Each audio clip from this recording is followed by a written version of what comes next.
All right, let's head back to Pietermaritzburg. Police have killed 7 suspects in a shootout in Scotsville there. Dasen Thathiah is on the scene, joins us once more. Dasen, so we understand the police minister has arrived. Has he said anything as yet?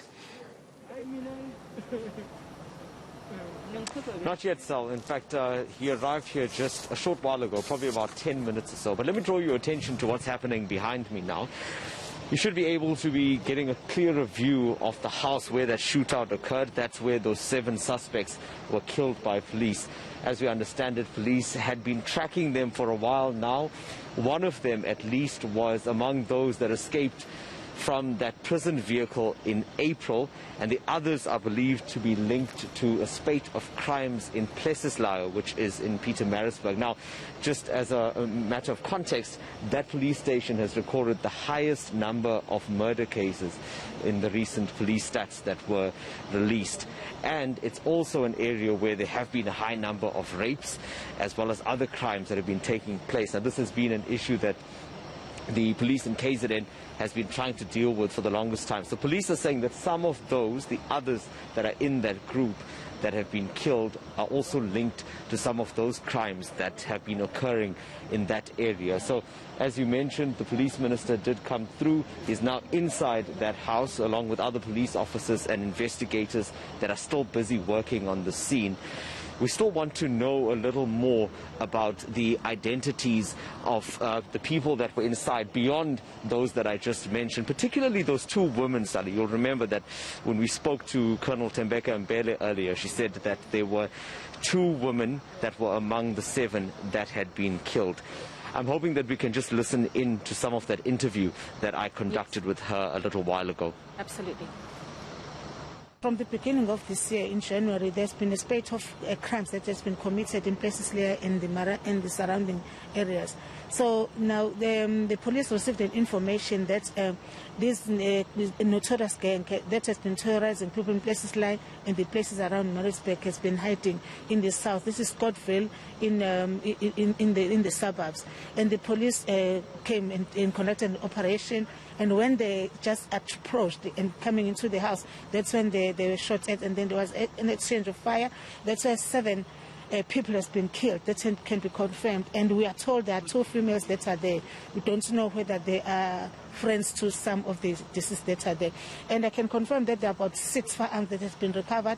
But as the police are still busy at the scene, we might recover more, but we're not sure. We cannot confirm that it's only 6 that has been found there. That was Colonel Mbele, and she also told you earlier that at least one of those killed inside that house behind you is one of the inmates who escaped recently. That police van, of course, it was transporting the inmates to court, and that was hijacked, and there were quite a few escapes. I understand you've also, while we're waiting to hear to see the minister, but you have been able to speak to a neighbour off camera. Tell us a little bit more. Yes, Sally, in fact, you asked me earlier what was the kind of sentiment among those that are living on the street. This is Fairfield Avenue in Scotsville, and I managed to speak to one of the people that was living on the street, and he was describing to me what had transpired. So this shooting took place at around 2:30 this afternoon, and he says to me that initially, when it had first broken out, he thought that someone was rattling a gate nearby, and that's what it sounded like.